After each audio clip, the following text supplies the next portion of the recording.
Writing a research proposal. Course का नाम है business research method and I am your course instructor doctor Mohammad Wajid Raza. आज के टॉपिक में हम डिटेल से डिस्कशन करेंगे कि एक रिसर्च प्रपोजल होता क्या है, इसके इम्पॉर्टेंट कंपोनेंट्स क्या है और जब आप रिसर्च प्रपोजल लिखते हैं तो इनमें आपने कौन सी बातों का ख्याल रखना है। इसके साथ साथ ही हम इस पे भी डिस्कशन करेंगे कि रिसर्च प्रपोजल की अहमियत क्या है। लेकिन डिटेल पे जाने से पहले मैं ये ज़रूरी समझता हूँ कि मैं आप लोगों को रिसर्च प्रपोजल के टेम्पलेट दिखाऊं, ताकि आप लोगों के जहन में पहले से हो कि रिसर्च प्रपोजल दिखता कैसे है। तो ये इंटरनेट से मैंने अभी रिसेंटली एक टेम्पलेट डाउनलोड किया है, ये मैं आपके साथ शेयर करूंगा। लिंक मैं आपके साथ शेयर कर लूंगा इस टेम्पलेट का, ये आप डाउनलोड कर सकते हैं। इसमें ये पूरे डिटेल दिए गए हैं कि रिसर्च प्रपोजल होता क्या है, ये आपने फिल कैसे करना है। आप क्या कर सकते हैं कि इसी प्रपोजल के अंदर ये जो हेडिंग्स है इनको आप एडिट करके अपना प्रपोजल बना सकते हैं। जैसे कि आप देख सकते हैं इसमें ये पूरा बता दिया गया है कि कौन से सेक्शन यूज हो रहे हैं या कौन से सेक्शंस होते हैं एक रिसर्च प्रपोजल के। और फिर नीचे ये भी बताया गया है कि ये प्रपोजल आप किस तरह से एडिट कर सकते हैं। अगर आप नीचे आएंगे इस टेम्पलेट में तो आप देख सकते हैं कि रिसर्च प्रपोजल का पूरा इन्होंने लेआउट दिया हुआ है। जैसे कि पहले आपका टाइटल क्या है, यहाँ पे आप अपना टाइटल लिखेंगे स्टडी का। फिर उसके बाद नीचे आके जो ज़रूरी चीज़ें हैं, जब भी आप प्रपोजल लिखते हैं तो उसमें आपका नाम क्या है, स्टूडेंट नंबर क्या है, सुपरवाइज़र नाम क्या है, कोर्स कोड वगैरह इस तरह की अगर ज़रूरी इन्फॉर्मेशन है तो वो आपने इस तरह से देने हैं। जैसे ये पेज मैं थोड़ा सा छोटा कर देता हूँ ताकि आपको समझ आए। जैसे ये 3rd नंबर पेज है, तो ये बीच में जो खाली जगह है यहाँ पे आप अपनी यूनिवर्सिटी का मोनोग्राम भी डाल सकते हैं या फिर जो फंडिंग एजेंसी है उसका मोनोग्राम लगा सकते हैं अगर वो अलाउ करते हैं तो। फिर नीचे जाते हैं तो इसमें आपको और इम्पोर्टेंट जो कंपोनेंट्स हैं रिसर्च प्रपोजल के वो दिखाई दे रहे हैं। सबसे पहले आपने एब्स्ट्रैक्ट लिखना है, एब्स्ट्रैक्ट में किन चीज़ों का ख्याल रखना है वो यहाँ पे बता दिया गया है। फिर इंट्रोडक्शन चैप्टर में किन चीज़ों का ख्याल रखना है, उनके हेडिंग कैसे देने हैं, रेफरेंसिंग कैसे देने हैं, वो पूरे डिटेल इस टेम्पलेट में दिए गए हैं। देखें, फिर प्रॉब्लम स्टेटमेंट लिखना है, फिर उसके बाद ऑब्जेक्टिव्स एंड एम लिखना है। इन शॉर्ट ये जो टेम्पलेट है इसमें इन्होंने पूरा बताया है कि एक रिसर्च प्रपोजल के मेन हेडिंग्स कौन सी होनी चाहिए, उनके सब हेडिंग्स कौन से होने चाहिए। इस टेम्पलेट को आप गाइडलाइन बना के अपना प्रपोजल बना सकते हैं या आप इसी को भी एडिट कर सकते हैं। अब आइए जो इस टेम्पलेट में हेडिंग्स थे आज हम उसको पढ़ते हैं कि जो एक एक हेडिंग इस प्रपोजल में आएगा, जो आप देखेंगे तो आपको कंफ्यूजन होगी। तो उस कंफ्यूजन को दूर करने के लिए इस लेक्चर में मैं इन तमाम पार्ट्स को डिटेल के साथ डिस्कस करूंगा। तो सबसे पहले एक रिसर्च प्रपोजल जो होता है उसके मेन कंपोनेंट्स कौन से हैं, उसमें आपने कौन कौन से सेक्शंस का ख्याल रखना है। तो यहाँ पे मैंने कुछ चीज़ों को आउटलाइन किया है। जो भी एक रिसर्च प्रपोजल होगा उनमें इन चीज़ों का होना बहुत ज़रूरी है। ज़रूरी नहीं कि ये सारे सेक्शन ही किसी रिसर्च प्रपोजल में लिखे गए हों। आप इनमें से कुछ सेक्शंस को मिक्स भी कर सकते हैं, मतलब उनको एक सेक्शन में डिफाइन कर सकते हैं, या अगर आप ज़रूरी समझते हैं कि कुछ चीज़ें रिडंडेंट है तो आप कुछ सेक्शंस को निकाल भी सकते हैं।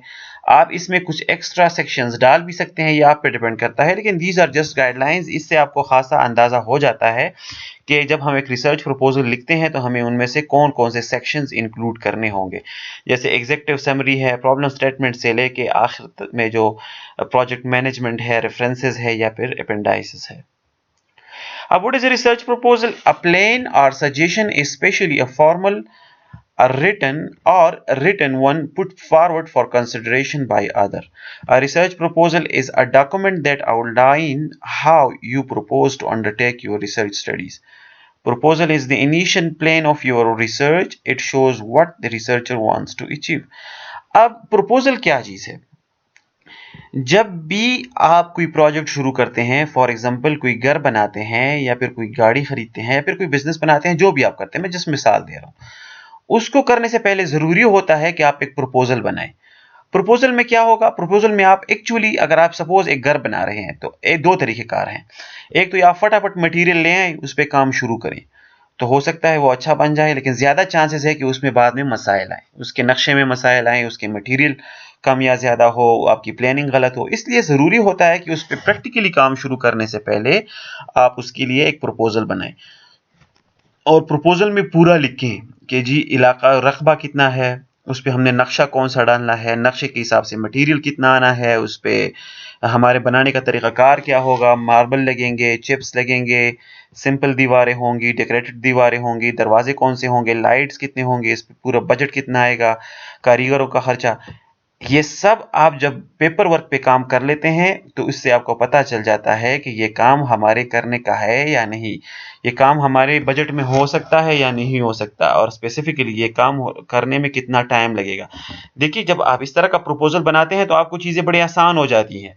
फिर बजाय इसके कि आप काम शुरू करें, आप अपने प्रपोजल को पढ़ते हैं, उसमें से जो चीज़ें आप समझते हैं कि एक्सपेंसिव है या आपके रेंज से बाहर है, उसको आप आसानी से चेंज कर सकते हैं। लेकिन अगर एक बार आप डायरेक्ट काम शुरू कर देते हैं घर पे, कुछ घर बुनियादें वगैरह बना लेते हैं और फिर बाद में आपको उसमें चेंज करना पड़े, तो वो फिर बहुत बड़ा मसला बन जाता है, फिर वो नहीं होता। इसलिए ज़रूरी होता है कि आप पहले पेपर वर्क करें, प्रपोज़ करें चीज़ों को, अपनी प्लानिंग बताएँ, फिर उसमें उसी हिसाब से चेंजेस करें। तो रिसर्च प्रपोज़ल भी तकरीबन यही चीज़ है। जब आप एक रिसर्च स्टडी करने का सोचते हैं, कोई नया प्रोडक्ट लॉन्च करने का सोच रहे हैं, कोई न्यू थ्योरी बनाने का सोच रहे हैं, कोई मेडिसिन है या कोई इम्प्रूवमेंट है या इस तरह जिस तरह भी एकेडमिक रिसर्च है वो आप करने का सोच रहे हैं, तो सबसे पहले उसके बारे में प्रपोजल लिखें।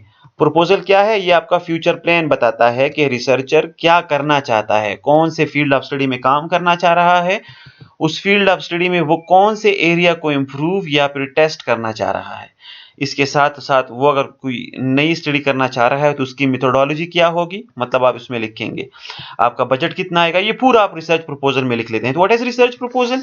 ये आपका एक प्लान है, रिसर्चर का इनिशियल प्लान होता है, जिसमें वो बताता है कि मैं ये इस रिसर्च में ये सब कुछ करना चाह रहा हूं। अब रिसर्च प्रपोजल को हम डिफाइन कर सकते हैं कि a research proposal is a document written by a researcher that provide a detailed description of the proposed program. It is like an outline of the entire research process that gives a reader a summary of the information discussed in a project. Importance क्या है जी research project की? So it helps examine what the researchers intends to do. Research proposal can serve as a document of contract for the project. Research proposal can be effective starting place to discuss projects with your professors. The research proposal is able to give an overview of research projects so that other people understand. अब research proposal की अहमियत क्या है? सबसे पहले तो ये आपको ये बताता है, जब आप रिसर्च डॉक्यूमेंट पढ़ते हैं प्रपोजल का, कि ये रिसर्चर करना क्या चाह रहा है, उसकी प्लान्स क्या है, और ये एक किस्म का कॉन्ट्रैक्ट होता है। क्योंकि जब आप प्रपोजल लिखते हैं और कोई फंडिंग एजेंसी या प्रोफेसर आपका प्रपोजल एक्सेप्ट करता है, तो ये एक किस्म का कॉन्ट्रैक्ट होता है जिसमें आपको बता दिया जाता है कि ओके, आपने ये चीज़ें करनी है। आपने जिस सब्जेक्ट जिस चीज़ पे प्रपोजल लिखना है और जो एक्सेप्ट हो गया है, आपने फिर उसी पे काम करना है, उससे आप जंप नहीं लगा सकते दूसरी तरफ। और ये रिसर्च प्रोसेस असल में एक डॉक्यूमेंट होता है जो आपकी हेल्प भी करता है। आप इसके ज़रिए प्रोफ़ेसर्स के साथ डिस्कशन कर सकते हैं। क्योंकि जब आप किसी प्रोफ़ेसर को कॉन्टैक्ट करते हैं कि आप उसके लैब में काम करना चाहते हैं, तो आप रैंडम आइडियाज़ उनके साथ डिस्कस नहीं कर सकते कि मैं ये भी करूँगा, मैं वो भी करूँगा। बजाय रैंडम आइडियाज़ के आप एक वेल रिटन डॉक्यूमेंट लिख के, कुछ पेजेज़ पे मुश्तमिल, और उसमें क्लियर करके लिखें कि आप करना क्या चाह रहे हैं। तो जब आप इस तरह रिटन फॉर्म में प्रोफ़ेसर को प्रपोज़ल भिजवाते हैं, तो वो उसको बड़ी खुशी से मतलब पढ़ लेते हैं और फिर वो उसकी क्वालिटी को देख के आपको एक्सेप्टेंस या रिजेक्शन दे देते हैं। रिसर्च प्रपोजल का एक फायदा ये भी है कि आप जब प्रपोजल होता है तो आप आसानी से ये कि दूसरे लोगों को, एक्सपर्ट्स को भिजवा सकते हैं कि वो उसको पढ़ते हैं और उस पे आपको कमेंट्स मिल सकते हैं। आप अपने ग्रुप्स में इसको डिस्कशन के लिए भी रख सकते हैं ताकि लोग आपके टॉपिक को पढ़ें, आप पे क्वेश्चन करें, आपको सजेशन दें।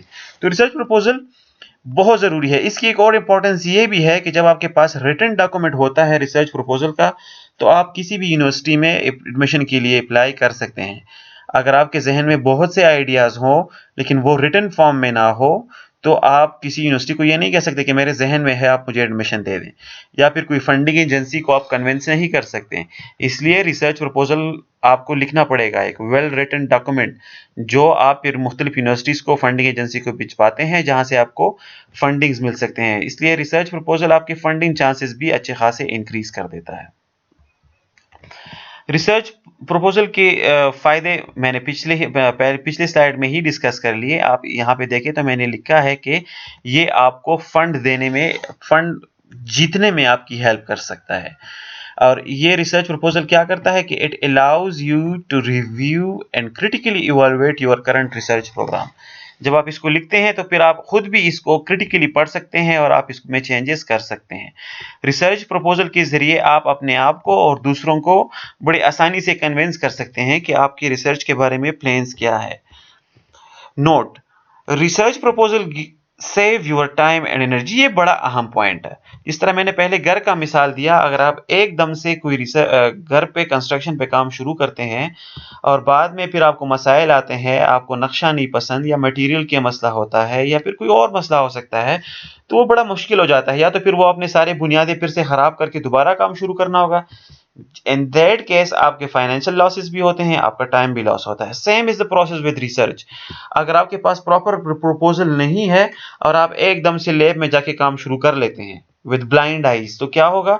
फिर भी चांसेस है कि आप एक सक्सेसफुल हो जाएं, लेकिन ज्यादा चांस इस बात के हैं कि जो आप रिसर्च स्टडी करते हैं, महीना 2 महीने 4 महीने आप उसमें ख्वारी करते हैं, एफर्ट्स लगाते हैं और तब जाके आपको पता चलता है कि मैं जो ये काम कर रहा हूँ, ये तो पहले बहुत से लोगों ने किया हुआ है, ये ऑलरेडी मार्केट में पड़ा हुआ है।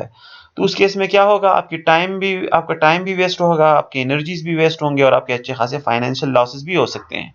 बजाय इसके कि आप एकदम काम शुरू करें, आप अगर प्रपोजल लिखते हैं और वो अपने लैब सुपरवाइजर को, फंडिंग एजेंसी को या प्रोफेसर को भिजवाते हैं कि जनाब मैं ये काम करना चाह रहा हूँ, मेरा ये तरीक़ाकार होगा, ये स्टेप्स मैं लूंगा, तो जब वो उसको पढ़ते हैं तो वो उसी वक्त आपको बता देते हैं कि आपका प्रपोजल सही है या आपका प्रपोजल गलत है। इस पे पहले से लोगों ने काम किया होता हुआ है, क्योंकि वो एक्सपर्ट होते हैं, उनको बहुत जल्दी पता चल जाता है। तो इससे क्या होगा कि अगर वो उसको पढ़ के आपको रिजेक्शन भिजवा देते हैं विद कमेंट्स, तो आपको बड़ी आसानी से पता चल जाता है कि जो गलतियां आप फ्यूचर में करने लगे थे, वो अभी आप नहीं करेंगे, क्योंकि जब कमेंट्स आते हैं तो उसको आप पढ़ के उसको ठीक करते हैं। तो इस तरीके से आपका आपका टाइम और आपकी एनर्जी और आपका बजट अच्छा खासा सेव हो जाता है। एक जनरल टेक अवे यहां मैं आपको दे रहा हूं कि it is always good to first read requirements of funding. अब जब आप प्रपोजल किसी फंडिंग एजेंसी को भिजवाते हैं, देखिए ये हम आगे डिस्कस करेंगे। मुख्तलिफ रिसर्च प्रोजेक्ट्स आते हैं, प्रोफेसर्स भी कभी कभार कॉल्स करते हैं इंटरनेट पे रिसर्चर्स के लिए कि एक खास प्रोजेक्ट है, उसके लिए प्रपोजल्स चाहिए, आप लोग प्रपोजल जमा करवाएं और इतनी फंड हम आपको देंगे। तो अगर आपने किसी प्रोजेक्ट पे काम करना है, तो ये बहुत ज़रूरी है कि आप उस फंडिंग एजेंसी की वेबसाइट पे जाएं, उनके रिक्वायरमेंट्स पढ़ें। सिर्फ टॉपिक को देख के आप प्रपोजल ना लिखें, क्योंकि हो सकता है इसमें आप बहुत ज़्यादा गलतियां करें। जब भी कोई कॉल आती है फंडिंग के लिए, तो उस वेबसाइट पे उन्होंने पूरे डिटेल्स लिखे होते हैं कि हमें किस टॉपिक पे काम करना है, हमें एग्जैक्टली कौन से एरिया में फोकस करना है और हमारे एक्सपेक्टेड आउटकम्स क्या होने चाहिए। या फिर वो आउटकम्स नहीं बताते, वो आप पे छोड़ देते हैं, लेकिन रिक्वायरमेंट्स पे पूरे बता देते हैं कि हमारे पास फंड कितना है, हमारे पास टाइम कितना है, रिसोर्सेज कितना है। तो उसी की स्कोप में रहते हुए आपने अपनी स्टडी करनी होगी। तो इसलिए जरूरी है कि जब भी आप प्रपोजल लिख के एकदम से स्टार्ट ना करें, पहले आप फंडिंग एजेंसी की रिक्वायरमेंट्स को पढ़ें, उनको समझें, उसके बाद उन्हीं की रिक्वायरमेंट्स की स्कोप के अंदर अगर आप प्रपोजल लिखते हैं, तो बहुत ज्यादा चांसेस हैं कि आपका प्रपोजल एक्सेप्ट हो जाए। For example, Higher Education Commission of Pakistan से एक कॉल आती है कि जनाब आप प्रपोजल जमा करवाएं, हम आपको फंड करेंगे। और वो प्रपोजल कहते हैं कि आप एंटरप्रेन्योरशिप पे प्रपोजल जमा करवाएं। और आप एकदम से सोचे कि एंटरप्रेन्योरशिप पे मेरे पास तो बहुत आइडियाज हैं, आप एक अच्छी आइडिया उठा लेते हैं, उस पर एक अच्छा प्रपोजल लिख लेते हैं, लेकिन जब फिर आप बजट के बारे में बात करते हैं, तो आप कहते हैं कि जनाब मुझे 5 मिलियन रुपीज चाहिए। अब यहाँ पे आपने गलती क्या की कि आपने एचईसी की गाइडलाइंस नहीं पढ़े। हो सकता है उन्होंने अपनी गाइडलाइंस में लिखा हो कि मिनिमम 1 मिलियन और मैक्सिमम 3 मिलियन तक हम दे सकते हैं, इससे ज्यादा हम नहीं देते। और आपने यहाँ पे 5 या 10 मिलियन का बजट प्रपोज कर दिया है, तो अगर आपका प्रपोजल बहुत भी अच्छा हो, तब भी एचईसी उसको एक्सेप्ट नहीं करेगा, क्योंकि उनके पास इतना बजट नहीं है। इसी छोटे छोटे गलतियां हो सकती हैं हमसे। तो जरूरी है कि आप लिखने से पहले जो फंडिंग एजेंसी है उसकी गाइडलाइंस जरूर पढ़ें। इस तरह अगर आप किसी प्रोफेसर को प्रपोजल भिजवाते हैं रिसर्च स्टडीज के लिए, हायर स्टडीज के लिए, एमएस करने के लिए या फिर पीएचडी करने के लिए, तो वहां पे भी पॉसिबल है कि आप अपनी मर्जी का प्रपोजल भिजवाएं। अगर आपका प्रपोजल अच्छा है और प्रोफेसर को उसमें इंटरेस्ट है, तो वो आपको ले सकता है। लेकिन इसके बजाय मैं ये प्रेफर करता हूं कि आप प्रोफेसर्स के वेबसाइट्स पे जाएं, उनकी सीवी पढ़ें, उनकी वेबसाइट पढ़ें और देखें कि उन्होंने कौन से प्रोजेक्ट्स किए हैं, और आजकल वो किस प्रोजेक्ट पे काम कर रहे हैं, क्योंकि आजकल वो जिस प्रोजेक्ट पे काम कर रहे होते हैं उन प्रोजेक्ट्स में उनके पास फंडिंग होती है।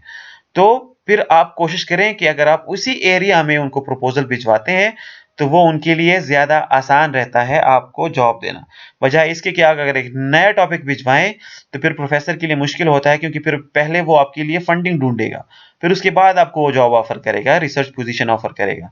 तो ये एक जनरल टेक अवे है कि आप कोशिश करें कि पहले पढ़े कि वो करंटली किस प्रोजेक्ट्स पे काम कर रहे हैं, करंटली उनके पास कौन सी वैकेंसीज अवेलेबल हैं, और उसी के हिसाब से प्रपोजल लिखे तो आपके चांसेस अच्छे खासे इंक्रीज हो जाते हैं। अब रिसर्च प्रपोजल और रिसर्च, एक होता है पूरा रिसर्च स्टडी और एक होता है रिसर्च प्रपोजल, दोनों में फर्क क्या है? रिसर्च जो है वो पूरा एक काम है जो शुरू से लेके आखिर तक आप एक्चुअली जो काम करेंगे उसको रिसर्च कहते हैं। प्रपोजल में आप एक्चुअल काम नहीं करते हैं, यहाँ पे आप जस्ट प्रपोज करते हैं, पेपर वर्क करते हैं। आप सिर्फ अपनी आइडियाज को पेपर पे लिख के उनको कम्युनिकेट करते हैं कि ये एक गैप है, ये एक प्रॉब्लम है, मैं इसको इस तरीके से सॉल्व करना चाह रहा हूं, ये मेरी मेथोडोलॉजी होगी और इतना मुझे फंड चाहिए। तो रिसर्च प्रपोजल में आप ने एक्चुअल काम नहीं किया होता, या फिर जरूरी नहीं कि आप इसमें एक्चुअल काम करें, आप जस्ट प्रपोज करते हैं। फिर एक रिसर्च स्टडी क्या होती है? वो एक्चुअल काम होता है। फिर जो आपने प्रपोजल में लिखा है आप लैब में बैठ के वही काम एग्जैक्टली करते हैं, उसको प्रैक्टिकली करते हैं और उसको देखते हैं और उसके बारे में लिखते हैं। तो जो रिसर्च है वो ब्रॉडर है, वो बड़ी दुनिया है, वो हकीकत में जब आप काम शुरू करते हैं तो उसको हम रिसर्च स्टडी कहते हैं। और जब आप अभी से फ्यूचर के लिए प्लानिंग करते हैं, जो आप प्रपोजल भिजवाते हैं उसको हम रिसर्च प्रपोजल कहते हैं। So a strong research proposal can ensure handsome funding. ये एक बड़ी मजे की बात है कि अगर आपका प्रपोजल अच्छा है, आप मेहनत करते हैं, अच्छा प्रपोजल लिखते हैं, तो बहुत ज्यादा चांसेस हैं कि ये आपको अच्छे खासे फंडिंग दे देगा। आप इंडिपेंडेंट रिसर्च भी कर सकते हैं, घर बैठ के खुद अपने लैब में रिसर्च कर सकते हैं। मुख्तलिफ फंडिंग एजेंसीज हैं, वो आपको फंड देने के लिए तैयार है, जस्ट आपकी आइडिया अच्छी होनी चाहिए। या फिर आप हायर स्टडीज में भी इनरोल हो सकते हैं, या फिर किसी प्रोफेसर या साइंटिस्ट के साथ उनके लैब में काम कर सकते हैं, जिससे आपको सीखने का भी मौका मिलता है, आपके पब्लिकेशंस भी होते हैं और आपको पर मंथ अच्छी खासी सैलरी या मतलब स्टिपेंड भी मिलता है। तो कोशिश करें कि अपना प्रपोजल स्ट्रांग से स्ट्रांग लिखें। यहाँ पे मैं आपको सजेशन देता हूँ कि अगर आप इस फील्ड में इंटरेस्टेड हैं, रिसर्च में, प्रपोजल राइटिंग में, तो कोशिश करें जहां पे भी एकेडमिक कॉन्फ्रेंसेस होते हैं वहां आप जरूर जाएं, वहां अप्लाई करें, रजिस्टर करें और जरूर जाएं, क्योंकि जब आप कॉन्फ्रेंस में बैठते हैं तो मुख्तलिफ लोग मुख्तलिफ ममालिक से आके वहां पे अपना काम प्रेजेंट करते हैं, और जब आप उनको सुनते हैं तो उनकी 3-4 साल की मेहनत वो आपको 30-35 मिनट में समराइज करके बता देते हैं कि ये हमारा प्लान था, ये हमारा प्रपोजल था, इस तरह हमने रिसर्च किया, ये हमारी फाइंडिंग्स हैं। और कभी कभार तो वो ये भी बता देते हैं कि अभी आगे इसमें ये काम होना बाकी है, तो आपको बना बनाया एक रिसर्च टॉपिक वहां से मिल जाता है। एकेडमिक कॉन्फ्रेंस में ये भी एक ब्यूटी होती है कि जहां पे आप मुख्तलिफ एक्सपर्ट्स प्रेजेंट कर रहे होते हैं, तो जो एरिया आपको पसंद है, बहुत से चांसेस हैं कि उस एरिया के लोग आपको वहां मिले, वहां उसके एक्सपर्ट्स आपको मिले, उसके करंट रिसर्चर्स आपको मिले, तो आप उनको सुनने के बाद डिसीजन ले सकते हैं, या फिर उनको सुनने के बाद उन्हीं के साथ डिस्कस कर सकते हैं कि जनाब मैं भी इसी एरिया में काम कर रहा हूं, जहां से आपको बड़े यूजफुल कमेंट्स और सजेशन मिल सकते हैं। तो एकेडमिक कॉन्फ्रेंस में जरूर जाएं, वहां पे अब फायदे बहुत है, नुकसान कोई नहीं। और यहाँ पे एक जनरल टेक अवे है कि रिसर्च गेट, अच्छा आप इस तरह कर सकते हैं कि अगर आप कॉन्फ्रेंस में नहीं जा सकते तो ऑनलाइन बड़े अच्छे प्लेटफॉर्म्स हैं, वहां पे आप जाके अपने टॉपिक्स रिसर्च करें। रिसर्च गेट एक वेबसाइट है, इसको आप आज ही खोलें, इसमें अपने आप को रजिस्टर करें। यहाँ पे आप क्वेश्चन कर सकते हैं अपनी रिसर्च के मुताबिक, जो भी क्वेश्चन है आपके जहन में, चाहे वो सैम्पलिंग का हो, चाहे वो रिसर्च पैराडाइम का हो, चाहे वो पॉपुलेशन का हो, चाहे वो स्टेटिस्टिकल टूल्स का हो, चाहे वो आपके topic, research problem, question, gap, मुख्तलिफ चीजें आप डिस्कस कर सकते हैं। या फिर आप ये भी कर सकते हैं कि अपना प्रपोजल वहां पे डाल के लोगों से कहें कि जनाब मुझे कमेंट्स दें, आपको लोग बड़े वेलकम करेंगे, आपको बहुत ज्यादा कमेंट्स मिल सकते हैं। तो SSRN एक और वेबसाइट है, इस तरह मुख्तलिफ ऑनलाइन वेबसाइट्स हैं जहां पे भी आप आराम से अपने आप को पॉलिश कर सकते हैं घर बैठ के। अब रिसर्च प्रपोजल के टाइप्स कितने हैं? तो जनरली दो किस्म के टाइप्स होते हैं, एक इंटरनल रिसर्च प्रपोजल है, एक एक्सटर्नल रिसर्च प्रपोजल है। इंटरनल रिसर्च प्रपोजल को आगे हम एकेडमिक रिसर्च और नॉन एकेडमिक रिसर्च में क्लासिफाई करते हैं। एक्सटर्नल रिसर्च को हम सॉलिकेटेड और अनसॉलिकेटेड प्रपोजल में क्लासिफाई करते हैं। इनको डिस्कस करते हैं। तो जो इंटरनल रिसर्च प्रपोजल है उसमें एकेडमिक प्रपोजल क्या है? An academic proposal is the first step in producing a thesis or major projects. Its intent is to convince a supervisor or academic committee that your topic and approach are sound. Non-academic proposal क्या है? This one is not for degree requirement that is submitted by a university or a college teacher to some research organization. Internal research का ज्यादातर मुराद होता है कि आप academic field में काम कर रहे होते हैं, आप नॉलेज क्रिएशन करते हैं।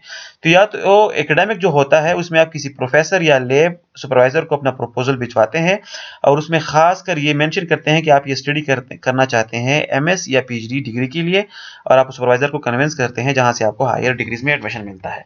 नॉन एकेडमिक रिसर्च में आप जरूरी नहीं कि किसी प्रोफेसर के साथ काम करें, ये आप खुद इंडिपेंडेंट भी काम कर सकते हैं और इसका मुराद ये किसी फंडिंग एजेंसी के आप काम कर सकते हैं और इसे कंप्लीट करने पे आपको कोई डिग्री वगैरह अलॉट नहीं होती, बल्कि जस्ट आप रिसर्च करते हैं और आपके पब्लिकेशंस आ जाते हैं। एक्सटर्नल रिसर्च में एक सॉलिकेटेड रिसर्च है। ये कौन सा रिसर्च है? जिस तरह मैं पहले डिस्कस कर रहा था कि मुख्तलिफ फंडिंग एजेंसीज होती हैं जो मुख्तलिफ टाइम पीरियड्स पे कॉल करते हैं। कॉल मतलब कि वो नेट पे एडवर्टाइजमेंट देते हैं कि फला टॉपिक पे फला प्रॉब्लम पे उनको सॉल्यूशंस चाहिए, तो दुनिया भर से लोग आप प्लीज इस पे प्रपोजल जमा करवाएं कि जो प्रॉब्लम है इसको आप किस तरह सॉल्यूशन ढूंढ सकते हैं, और उसके बाद वो फंडिंग एजेंसीज आपको फंड देते हैं। तो ये सॉलिकेटेड रिसर्च जो होता है ये भी एकेडमिक ज्यादातर नहीं होता, इसमें आपको डिग्री नहीं मिलती, इसमें आप जस्ट आपको फंडिंग मिलती है और बाद में आप इसमें पब्लिकेशंस कर सकते हैं, कॉन्फ्रेंस अटेंड कर सकते हैं, लेकिन आपको एकेडमिक डिग्री इससे नहीं मिलेगी। और जो भी कॉल किसी फंडिंग एजेंसी की तरफ से आती है उसको हम सॉलिकेटेड रिसर्च कह सकते हैं। यहाँ पे मैं आपको दोबारा बताता चलूँ कि जब भी आप सॉलिकेटेड फंडिंग पे या प्रपोजल लिखना चाहें, उनके प्रपोजल गाइडलाइन को बड़े गौर से पढ़ें, क्योंकि जो वो उनके गाइडलाइंस होते हैं उनसे आप आगे नहीं जा सकते। अनसॉलिकेटेड प्रपोजल क्या है? It is also submitted to a funding agency but the proposal is not for a specific topic, it is a kind of open call. अब जब आप नेट देखेंगे और उस पर आप लिखें कि फंडिंग फॉर रिसर्च, तो आपको दो तरह के इश्तिहार मिलेंगे। एक इस तरह होगा कि एक फंडिंग एजेंसी ने बाकायदा बताया होगा कि हम आपको फंड कर रहे हैं, लेकिन आप इस फला टॉपिक पे काम करें, इससे आगे पीछे आप काम करेंगे तो हम आपको फंडिंग नहीं करेंगे, तो वो सॉलिकेटेड कहलाता है। अनसॉलिकेटेड कौन सा होता है? ये भी आपको कॉल आती है, एडवर्टाइजमेंट आती है रिसर्च के लिए, लेकिन इसमें उन्होंने टॉपिक नहीं दिए होते। वो कहते हैं कि जनाब आपके पास अगर कोई इंटरेस्टिंग आइडिया है तो उस पर आप प्रपोजल लिख के जमा करवाएं और हम आपको फंडिंग करेंगे। तो ये दोनों अलग टाइप्स ऑफ रिसर्च हैं, इसलिए आप इनको जब भी आप प्रपोजल लिखते हैं तो पहले आप ये डिसीजन लें कि आपने एकेडमिक प्रपोजल लिखना है, नॉन एकेडमिक प्रपोजल लिखना है, सॉलिकेटेड लिखना है, अनसॉलिकेटेड लिखना है। और जो आप फोकस करते हैं उसके बाद उनकी गाइडलाइंस पढ़ें, उन्हीं के मुताबिक आप अपना प्रपोजल लिखें। अब आते हैं जो प्रपोजल के मेन कंपोनेंट्स हैं, जो मैंने पिछले आपको एक टेम्पलेट दिखाया जिसमें इंट्रोडक्शन सेक्शन था, प्रॉब्लम स्टेटमेंट था, मेथोडोलॉजी थी। अब उस पर डिस्कशन करते हैं। तो सबसे पहले रिसर्च प्रपोजल के उस पे कंपोनेंट्स की तरफ आते हैं। तो सबसे पहला जो कंपोनेंट है वो है टाइटल, कि आपकी रिसर्च प्रपोजल का टाइटल क्या होगा। इस तरह आपको अगर मैं दिखाऊं, मैं आपको ये एक पीडीएफ फाइल खोल के दिखाता हूं। इसमें एक टाइटल आप देख सकते हैं, सॉरी इसमें नहीं है, दूसरा फाइल मैं आपके साथ जो शेयर करने लगा हूं उसी में आपको मैं चीजें दिखाता हूं। इस तरह ये फाइल भी मैं आपके साथ शेयर कर लूंगा। Yes, this one. यहाँ पे जब आप नीचे आते हैं तो आपको वो बता रहे होते हैं कि जनाब ये जो टेम्पलेट मैंने आपके साथ पहले डिस्कस किया कि आपके रिसर्च का टॉपिक क्या है, आप अपना टॉपिक लिखें। तो अभी अगर आप yes this one, type the title of your research here. तो जब आप यहाँ पे पहुंचते हैं तो आपको बड़े मसले आएंगे कि जनाब अब टाइटल मैंने किस तरह लिखना है। तो अब जो टेम्पलेट में एक एक हेडिंग है, उन एक एक हेडिंग को हम यहाँ पे डिस्कस करेंगे। टाइटल जब भी आप लिखें तो सबसे पहले तो कोशिश करें कि आपका जो टाइटल है वो आपके टॉपिक ही मुताबिक ही हो। आप उसको ओवरडू ना करें, आप उसको बड़ा फैंसी ना लिखें। जो आप करना चाहते हैं कोशिश करें कि एक ऐसा टाइटल बनाएं कि वो हकीकत के करीब हो, वो उसी चीज को रिफ्लेक्ट करे जो आप करना चाहते हैं। So your title must be precise, और ये एक्यूरेट होना चाहिए, ये अनएम्बिगुअस होना चाहिए, इसमें शक व शुबात नहीं होने चाहिए। और आप इसमें एक काम और भी करें कि आप लेंथी टाइटल ज्यादा ना रखें। ये ना हो कि आपने एक लंबा सा उसको बना दिया हो, बल्कि ये कंक्रीट कंसाइज होना चाहिए, प्रिसाइज होना चाहिए। तो आपका टाइटल, अब जो आप प्रपोजल लिखेंगे तो उसमें दूसरा जो इम्पोर्टेंट कंपोनेंट है that is introduction section. Introduction section बहुत ज़रूरी है क्योंकि यहीं से रीडर्स को ज़्यादातर पता चलता है कि आपके प्रपोजल में क्या है। जिस तरह आप एक शख्स का, एक जगह का जब आप इंट्रोडक्शन करते हैं तो आप इंतहाई प्रिसाइज तरीके में उसके बारे में जितना ज़्यादा हो सके इंफॉर्मेशन दे देते हैं। ऐसे ही हम रिसर्च प्रपोजल का इंट्रोडक्शन भी लिखेंगे। इंट्रोडक्शन ज़्यादा से ज़्यादा 1-2 पेजेस होना चाहिए। कोशिश करें इसको ज़्यादा लंबा ना करें, लेकिन इंट्रोडक्शन में कोशिश करें कि 1-2 पेजेस में आप जितने पैराग्राफ डालते हैं हर एक पैराग्राफ बहुत बामानी हो और वो रिसर्च के हवाले से आपका जो रिसर्च आप करना चाहते हैं उसका मुकम्मल इंट्रोडक्शन आप दें। सो इंट्रोडक्शन क्या चीज़ है basically? It orients the readers toward the topic, explain the importance and relevance of the topic, justifies the choice of the topic and research question hypothesis। एक इंट्रोडक्शन में आप 3-4 पैराग्राफ्स लिखते हैं। अमूमन जो मैं खुद प्रेफर करता हूं तो मैं कोशिश करता हूं कि पहले पैराग्राफ में मैं थोड़ा सा बैकग्राउंड बताऊं टॉपिक का, दूसरे पैराग्राफ में मैं क्लियरली अपने टॉपिक के बारे में बताऊं कि इस पे किन किन लोगों ने क्या काम किया है और आजकल ये टॉपिक कहां तक पहुंचा है, और फिर मैं इस डिस्कशन को यहां तक ले आऊं कि रीडर्स को अंदाजा हो कि इस टॉपिक में क्या मिसिंग गैप्स है। थर्ड पैराग्राफ में फिर मैं कोशिश करूं कि उस गैप के बारे में बात करूं कि मैं इस गैप को कैसे फिल करना चाहता हूं। फोर्थ पैराग्राफ में मेरे फिल करने की जो मेरी कंट्रीब्यूशन है वो क्या है और मेरी मेथोडोलॉजी क्या होगी, और इसके बाद मैं बता देता हूं कि मेरे एक्सपेक्टेड आउटकम्स क्या हैं। तो ये एक पूरा एक इंट्रोडक्शन का एक कंक्रीट सेक्शन बन जाता है। Please collect your thoughts before writing the introduction section. Every paragraph should focus on a specific theme. जैसे मैंने कहा, एकदम लिखना शुरू ना करें, पहले अपने टॉपिक के बारे में सोचें, एक स्टोरी बिल्ड करें। ऐसे एकदम से इंट्रोडक्शन लिख के उसको मतलब रैंडम आप ना करें। पहले उसको 1-2 दिन खूब सोचें और एक जहन में एक स्टोरी बनाएं कि मैं कहानी कहाँ से शुरू करूंगा और स्टेप वाइज उसको कैसे लिंक करूंगा, मतलब बैकग्राउंड से लेके जो मिसिंग गैप्स हैं वहां तक और फिर आपके कंट्रीब्यूशन तक, हर एक चीज को आपने सिस्टमेटिक होके लिखना है। मुख्तलिफ पैराग्राफ्स में आपने मुख्तलिफ चीजों के बारे में डिस्कस करना है। जैसे मैंने यहाँ लिखा है कि bit of background, what we already know, what is missing, how are you going to fill the gap in its applications। तो इंट्रोडक्शन सेक्शन में अगर आप इन चीजों को कवर कर लेते हैं तो ये एक अच्छा खासा बेहतरीन इंट्रोडक्शन हो जाता है। Please take care of these points while finalising the background of the research problem. The funding agency will evaluate your background based on this point. जब आप बैकग्राउंड लिखते हैं जब आप इंट्रोडक्शन लिखते हैं, इंट्रोडक्शन सेक्शन अपने रिसर्च प्रपोजल का, तो ये याद रखिएगा कि जब जो फंडिंग एजेंसीज होती हैं वो आपके रिसर्च टॉपिक जो आपका प्रपोजल है फिर उसको वो इवैल्यूएट करते हैं। तो जो इंट्रोडक्शन सेक्शन है उसमें वो मुख्तलिफ चीजों के बारे में देखते हैं और अगर ये चीजें वहां पे होंगी तो वो आपके प्रपोजल को अच्छी निगाह से देखेंगे। जैसे for example, has there been an adequate description of the background to the problem either under a separate heading or as a part of the literature। Introduction section में जो फंडिंग एजेंसीज होती हैं या जो प्रोफेसर होते हैं वो जो मेन चीज देखते हैं वो यही देखते हैं कि जो आपने बैकग्राउंड से डिस्कशन शुरू की है किसी टॉपिक के बारे में और आप उसको करंटली एक प्रॉब्लम स्टेटमेंट पे लेके आ गए हैं कि जनाब अभी आजकल इस टॉपिक में हम ये इशू फेस कर रहे हैं, तो ये डिस्क्रिप्शन आपने कितनी स्ट्रांग लिखी है। अगर आपने कहानी शुरू की है और प्रॉब्लम स्टेटमेंट तक मजबूती के साथ आप लेके आए हैं कि रीडर्स गाइड हो जाए, उनको पता चले कि आजकल या फिर इस फील्ड में क्या प्रॉब्लम्स है अभी भी जो सॉल्व करना बाकी है, तो आपका बहुत अच्छा इंट्रोडक्शन सेक्शन बन जाता है और इवैल्यूएटर इसको अच्छी निगाह से देखते हैं।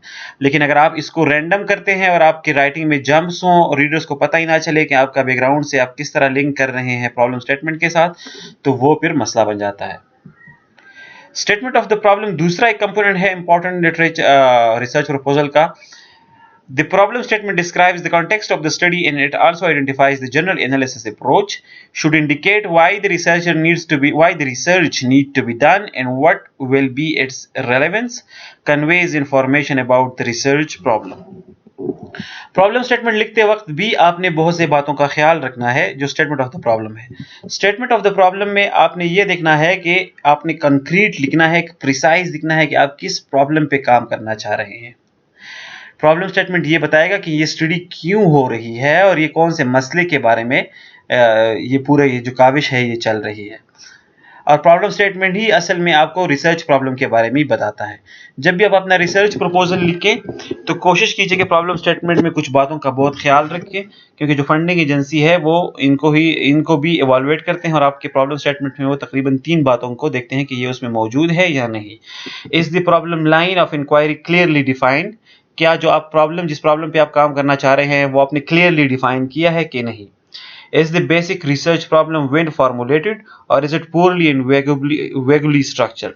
जो रिसर्च प्रॉब्लम है जिस पे आप फोकस कर रहे हैं, क्या आपने उसको बिल्कुल क्लियर डिफाइन किया है या अभी भी वो कुछ शक और शुबा उसमें है, आपने उसको वैगू रखा है, ब्लर रखा है। तो अगर वो क्लियरली डिफाइन नहीं होगा तो प्रोजेक्ट इवैल्यूएटर्स उसको पसंद नहीं करते। Is it briefly and concisely stated, क्या आपने अपने प्रॉब्लम स्टेटमेंट के बारे में 15-20 पेजेस लिखे हैं या आपने आराम से उसको एक पैराग्राफ 2 में डिफाइन कर दिया है। तो जितना ये छोटे स्पेस में एक पैराग्राफ 2 में आप इसको अच्छी तरीके से डिफाइन करेंगे, उतना ही अच्छा प्रॉब्लम स्टेटमेंट कंसिडर होगा। In short, the introduction chapter must consist of the following components. Introduction chapter में मतलब ज़रूरी नहीं कि आप मेरे हिसाब से चलें, आप इसको अपनी क्रिएटिविटी के साथ भी कर सकते हैं, लेकिन याद रखिएगा जब भी आप इंट्रोडक्शन सेक्शन लिखते हैं उसमें 2-3 चीज़ों का होना बहुत ज़रूरी है। उसमें थोड़ा सा बैकग्राउंड होना चाहिए, आपका प्रॉब्लम स्टेटमेंट क्या है, आपकी रिसर्च का ऑब्जेक्टिव क्या है, क्वेश्चंस क्या है, थोड़ा सा आपने इधर मेथोडोलॉजी के बारे में भी लिखना है। देखिए अब आप कहेंगे कि मेथोडोलॉजी तो अलग सेक्शन है, यस, आगे जाके आपने मेथोडोलॉजी पे एक पूरा चैप्टर लिखना है, लेकिन जो इंट्रोडक्शन सेक्शन है वहां पे भी आपने मेथोडोलॉजी के बारे में 4-5 लाइंस एक पैराग्राफ जरूर लिखना है, ताकि लोगों को पता चले कि आगे जाके स्टडी में कौन सी मेथोडोलॉजी यूज हुई है। तो ये जो यहाँ पे मैंने हेडिंग्स दिए हैं, ये आप रिसर्च प्रपोजल में बाद में इस पे पूरे चैप्टर्स लिखेंगे कुछ सेक्शन पे, जैसे कि मेथोडोलॉजी पे आप फिर पूरा चैप्टर लिखेंगे, लेकिन जो आप शुरू की 2 पेजेस लिख रहे हैं वहां पे भी आप मेथोडोलॉजी के बारे में एक हिंट देने रीडर्स को, मतलब शॉर्ट तरीके से उनको समझाएं कि पॉपुलेशन क्या था, सैंपल क्या है, कौन से टेक्निक यूज किए हैं और कैसे रिजल्ट हासिल किए हैं। तो ये जो हेडिंग्स मैंने दिए हैं आप कोशिश करें इंट्रोडक्शन सेक्शन में ये तमाम आप इंक्लूड करें। फिर दूसरा जो इंट्रोडक्शन सेक्शन है ये आपका पहला चैप्टर कहलाता है प्रपोजल में। अब जब प्रपोजल लिखेंगे तो दूसरा चैप्टर जो आपका होगा that is literature review. Literature review क्या चीज है, यहाँ पे इस चैप्टर में आप कोशिश करते हैं कि आप जो आपका टॉपिक है उस पर आप दूसरों का किया हुआ काम समराइज करके बताएं कि आपसे पहले किन लोगों ने इस टॉपिक पे काम किया है और उनकी फाइंडिंग्स क्या है। लिटरेचर एक समरी है, दूसरे लोगों का काम आप समराइज करते हैं और फिर उससे अखज़ करते हैं कि ये एस्पेक्ट्स इस टॉपिक के कवर हो चुके हैं और फलां वाली जगह पे अभी गैप मिसिंग है, ये काम मैं करना चाह रहा हूँ। लिटरेचर रिव्यू करने के बाद ही आप थ्योरेटिकल फ्रेमवर्क भी बना लेते हैं। थ्योरेटिकल फ्रेमवर्क आपको बताता है कि जो आपका काम है उसके आपकी थ्योरेटिकल सपोर्ट क्या है और उसको आगे ले जाके आप फिर एक डायग्रामेटिकल शेप में आप अपने वेरिएबल्स को डिफाइन कर लेते हैं कि मेरी स्टडी में ये वेरिएबल्स है और इनका पॉजिटिव रिलेशनशिप ये है। लिटरेचर रिव्यू में भी आपने कुछ बातों का ख्याल रखना है। सबसे पहले तो आपने ये देखना है कि is there clear evidence of a thorough review of literature and is there a theoretical engagement with relevant literature. सबसे पहले तो आपने ये देखना है कि जो इवैल्यूएटर्स होते हैं वो देखते हैं कि आपने लिटरेचर रिव्यू का जो सेक्शन लिखा है तो क्या आपने इसमें जो अहम और बहुत इंपॉर्टेंट और रीसेंट स्टडीज हैं वो तमाम आपने इनका जिक्र किया है या नहीं, आपने जस्ट 1-2 स्टडीज का जिक्र किया है। तो जितना आपने ज़्यादा से ज़्यादा स्टडीज़ का जिक्र किया होगा जो रेलेवेंट स्टडीज़ है, उतनी ही आपकी लिटरेचर रिव्यू स्ट्रांग समझी जाती है। अगर आप एक जस्ट 2 स्टडीज़ को कोट करते हैं तो आपका लिटरेचर रिव्यू कमज़ोर समझा जाता है। लिटरेचर रिव्यू लगते हुए भी आपने बहुत से बातों का ख्याल रखना है। In short, the literature review should consist the following components. एक important note है, in literature review में be very careful with citation. Yes, यहाँ पे थोड़ा सा ग्रामेटिक टाइपो है, इसको मैं ठीक कर लूँगा, लेकिन यहाँ कह रहा है कि जब आप लिटरेचर रिव्यू करते हैं तो आपने साइटेशंस के मामले में बहुत ज़्यादा एहतियात बरतनी है।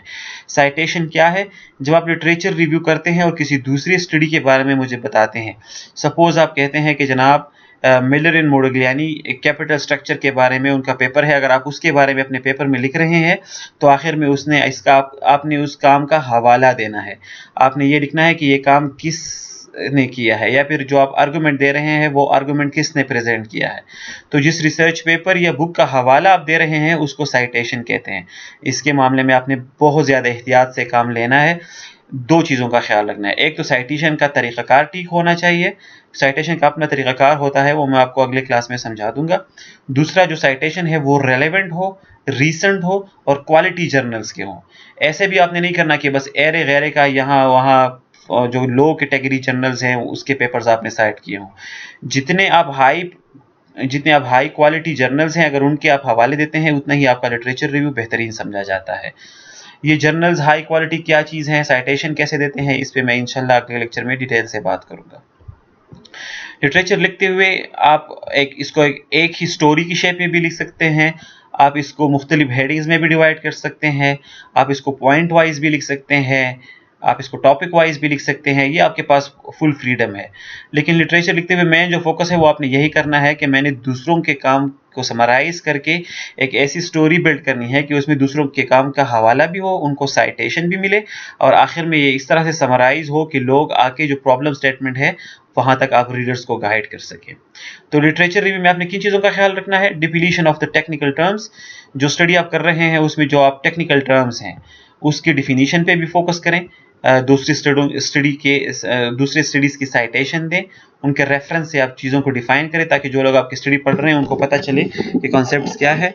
इंटरनेशनल सिनेरियो की बात करें, सिर्फ अपने मुल्क के लिटरेचर पे समराइज ना करें, मुख्तलिफ कंट्रीज़ पे जो स्टडीज़ हुई हैं उनको भी समराइज करें, रीजनल सिनेरियोज को देखें, नेशनल सिनेरियो को भी देखें, लोकेशन ऑफ द स्टडी को भी देखें, सिमिलर स्टडीज़ जो हैं आपकी तरह जो सिमिलर स्टडीज़ हैं उनका जिक्र ज़रूर करें, उनको इग्नोर मत करें, और जो थ्योरीज हैं आपके काम के मुतालिक उनका जिक्र भी होना ज़रूरी है।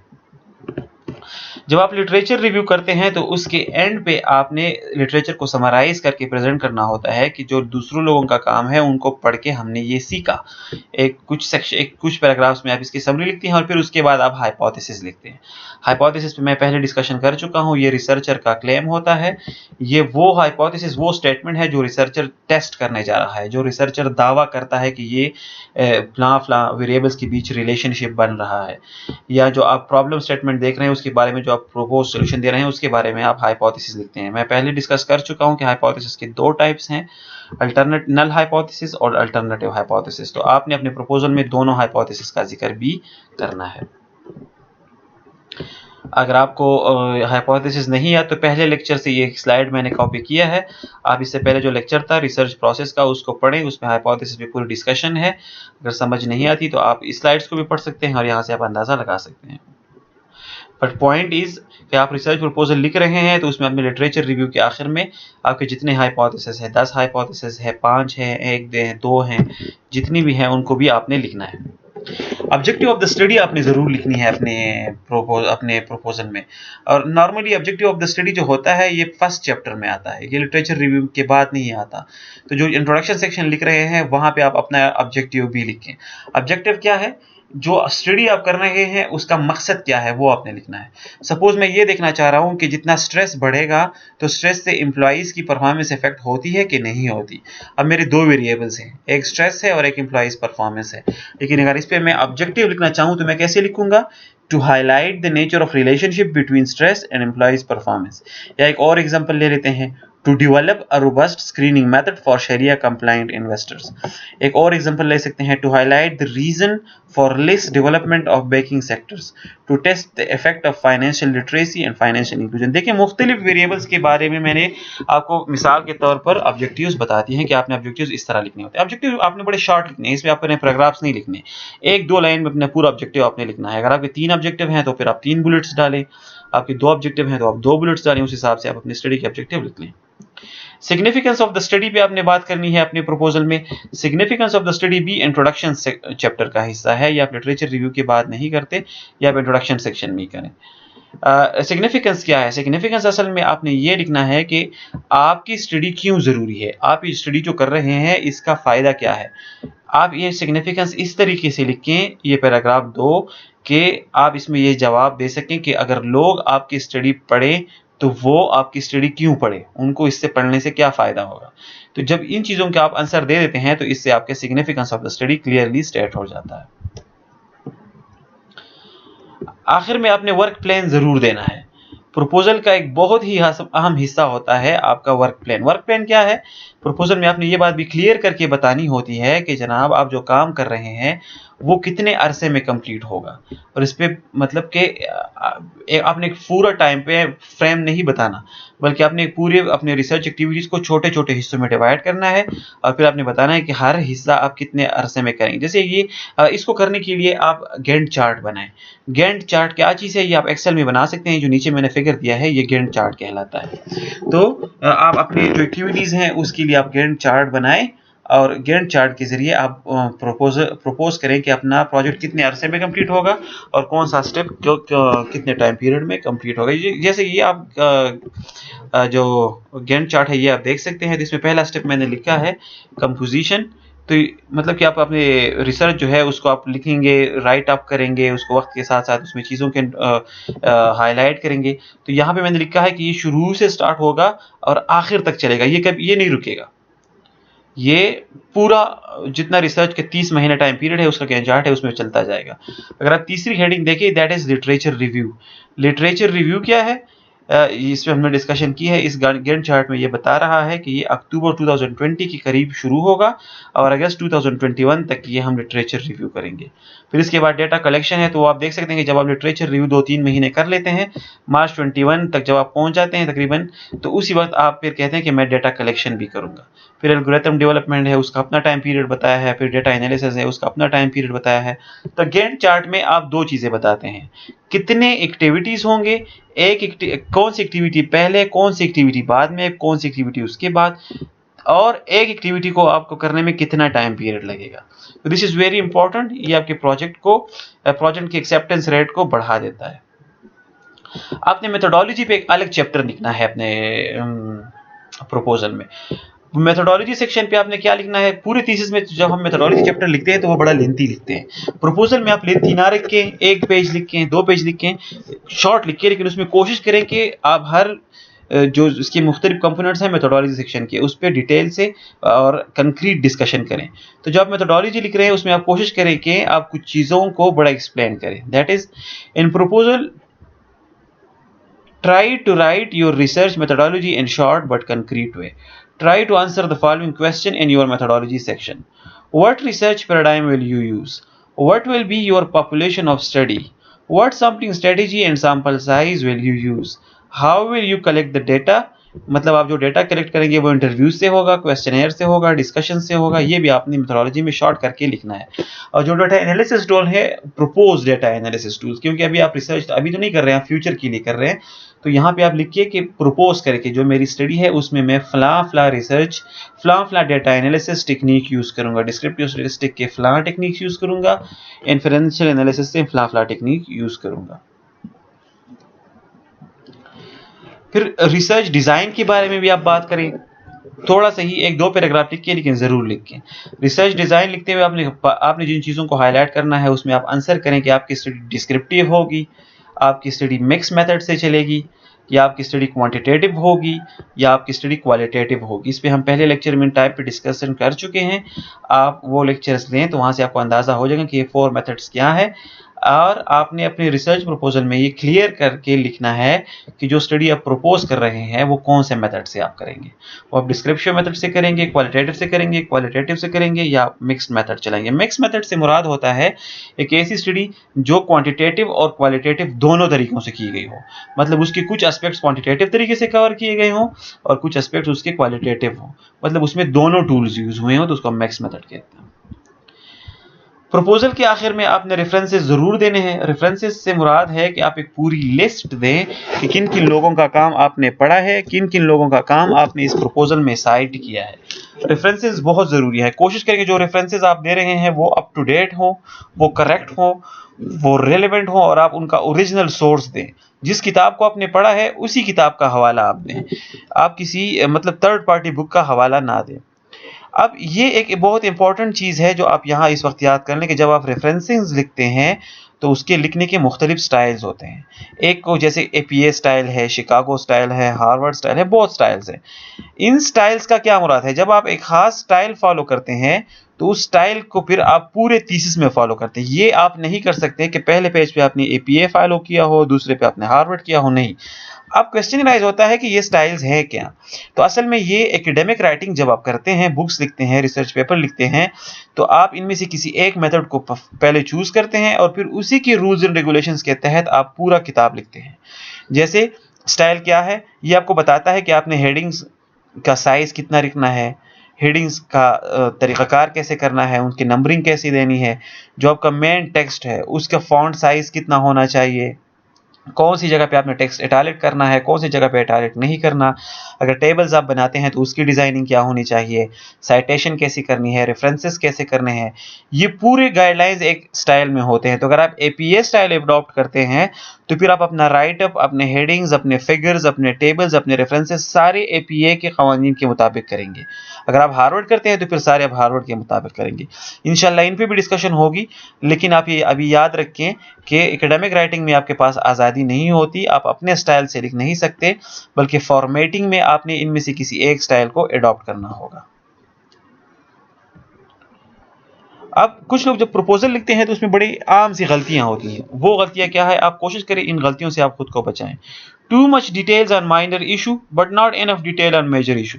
अक्सर जो हमारे पास प्रपोजल आते हैं उसको मैं देखता हूं तो स्टूडेंट्स ने क्या किया होता है कि जो साइड डिफिनीशन है, छोटे मोटे डिफिनीशन है, बैकग्राउंड है, इन पे उन्होंने लंबे लंबी चीजें लिखी होती हैं। कभी कभार वो इररिलेवेंट चीजें भी प्रपोजल में डाल देते हैं, जो ऐसी थ्योरीज जो इंपॉर्टेंट होती हैं लेकिन इतने इंपॉर्टेंट नहीं होती आपके प्रपोजल के लिए।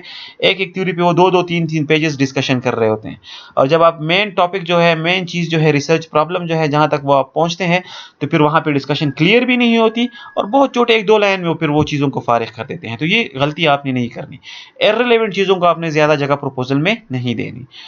फिर कुछ लोग करते हैं कि जो too many citation lapses in incorrect references.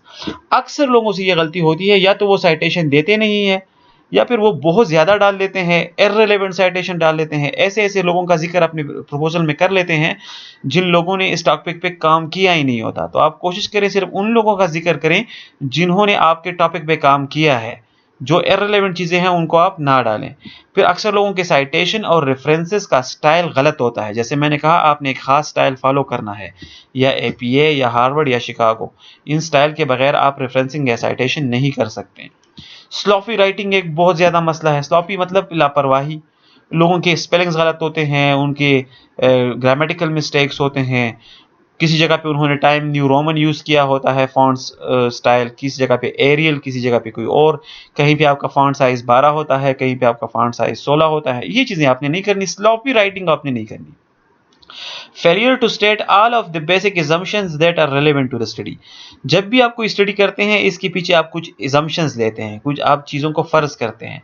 तो अगर आपकी स्टडी में कुछ assumption है तो काइंडली उसको क्लियर करके लिखें। assumptions को छुपाएं ना, उसको आप पेचीदगियों में ना डालें, बस क्लियर करके लिखेंगे जो मैं स्टडी कर रहा हूं तो मैं कुछ चीजों को इज्यूम कर रहा हूं, वो आप क्लियर लिखें।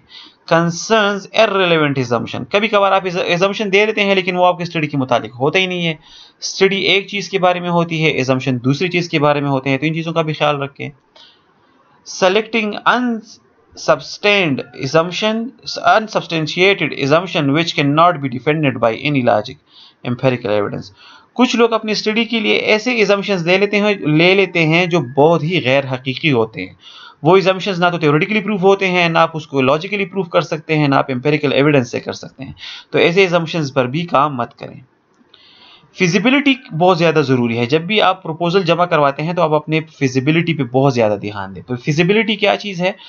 एक तो जो आप स्टडी कर रहे हैं, सबसे पहले आप ये देखें कि वो स्टडी हकीकत पसंदाना है भी या नहीं। जिस टॉपिक के पीछे आप पढ़े हैं वो कोई फैंटेसी तो नहीं है, कोई ऐसी चीज़ के पीछे तो आप नहीं पढ़े हैं जो सुनने में तो बड़े मज़े का लगता है लेकिन करने में वो नामुमकिन है। तो ऐसी चीज़ों के पीछे ना पड़ें। दूसरा, आपने देखना है कि जो बजट आप प्रपोज कर रहे हैं, जिस बजट में आप काम कर रहेंगे, क्या वो बजट आपने रियलिस्टिक लिखा है? कुछ लोग गलती करते हैं, फंडर को इम्प्रेस करने के लिए बहुत कम बजट बना लेते हैं। मतलब फंडिंग एजेंसीज कहती हैं कि जनाब आप 10 से 20 लाख तक बजट दें, तो ये कह देते हैं कि जनाब हम ये काम 5 लाख में भी कर लेंगे, और उनकी सोच होती है कि ये फंडिंग एजेंसी को इम्प्रेस कर लेते हैं, लेकिन असल में ये गलती होती है। क्योंकि अगर आप बहुत कम फंड देते हैं तो अक्सर फंडिंग एजेंसी फिर आप पे शक करती है। उनको शक और शुबा होता है कि एक चीज़ जो हमने 10 लाख का बोला है ये 5 लाख में करेगा, तो इसका मतलब है ये क्वालिटी पे कंप्रोमाइज करेगा। तो आपने ना बजट बहुत कम बताना है, ना ही आपने हद से तजावुज करना है। दोनों केसेस में आपका प्रपोजल रिजेक्ट होगा। तीसरा आपने देखना है टाइम पीरियड को, कि जो प्रपोजल आप बता रहे हैं और आप कह रहे हैं कि 1 साल के अंदर ये स्टडी कंप्लीट हो जाएगी, तो आप खुद इसको बहुत केयर के साथ देखें कि क्या वाकई आप 1 साल में ये सारा कुछ कर सकते हैं। लिटरेचर रिव्यू है, मेथोडोलॉजी फाइनल करनी है, डाटा कलेक्शन करने हैं, एक्सपेरिमेंट्स करने हैं, रिजल्ट्स बनाने हैं, एनालिसिस करने हैं, फिर उन पर डिस्कशन है, राइट अप है, लंबा प्रोसीजर है। तो जो गैंट चार्ट आप बनाएंगे उसमें खूब बड़े ध्यान से बनाएं, ताकि फिर आपको बाद में मसला ना हो फिजिबिलिटी का। कुछ अदर जनरल कमेंट्स जो मैं आपको देना चाहता हूं वो ये है कि is the proposal well structured और पुअरली कंपाइल्ड। कुछ लोग ये करते हैं कि आपका प्रपोजल लिख लेते हैं और उनमें वो तमाम हेडिंग्स शामिल कर लेते हैं, लेकिन उनके प्रपोजल में क्रोनोलॉजी नहीं होती। चीज़ें, एक जगह की चीज़ दूसरी जगह पड़ी होती है। फॉर एग्जाम्पल वो स्टार्ट ही लिटरेचर रिव्यू से कर लेते हैं, मेथोडोलॉजी अपनी जगह नहीं होती, इंट्रोडक्शन सेक्शन में उसने पूरे हेडिंग्स डिस्कस नहीं किए होते। तो अगर ये गलतियां आप करेंगे तो बेशक आपका प्रपोजल बड़ा अच्छा हो, लेकिन कोई उसको नहीं पढ़ेगा। तो कोशिश करें कि अपने प्रपोजल को अच्छे तरीके से कंपाइल करें, हेडिंग वाइज जाएं, चीज़ों को अपनी जगह पे डिस्कस करें, इधर उधर ना डालें। और सबसे आखिर में लैंग्वेज बहुत ज़रूरी है। अगर आप इसको इंग्लिश में लिख रहे हैं, तो अगर आपकी इंग्लिश उतनी अच्छी नहीं है तो आप इसको प्रूफ रीडिंग करवाएं। प्रूफ रीडिंग एजेंसीज बैठे हुए हैं, वो छोटे छोटे फीस लेते हैं और उस फीस के बाद वो आपके grammatical mistake, sentence structure, typo, ये सारा वो ठीक कर देते हैं। अगर आपकी इंग्लिश की गलतियां ज़्यादा होंगी, लैंग्वेज मिस्टेक होंगे, तो भी फंडिंग एजेंसी उसको इतना आपके प्रपोजल को इतनी अहमियत नहीं देगी। आखिर में वही फिर अगर वही पिक्चर अगेन कि it's not an easy to get funding. जब भी आप फंडिंग के लिए प्रपोजल लिखते हैं तो इतना आसान काम नहीं है। आप जब प्रपोजल बनाते हैं उसके बाद भी बहुत से मराहिल से आपको गुजरना पड़ता है। आपका प्रपोजल फंडिंग एजेंसी के पास जाता है, वो फिर उसको एक्सपर्ट्स के पास भेजते हैं, वहाँ पे उस पर कमेंट्स आते हैं, आप पे क्वेश्चंस होते हैं, आप पे क्रिटिसिज्म होता है। तो it's a huge and very hectic process. आप इसको बहुत सीरियस लें, और बेशक अगर कोई प्रपोजल सही लिखता है तो ये उसके लिए फ्यूचर के बहुत ज़्यादा मौके खोल सकता है। Thank you so much. आज के लिए इतना ही। अगर आपको कुछ क्वेश्चन है तो आप मुझे ईमेल कर सकते हैं, या फिर YouTube channel management sciences SBBU पे जाके कमेंट्स करें। I will try my level best कि मैं आप लोगों के सवालों के जवाब दे सकूं।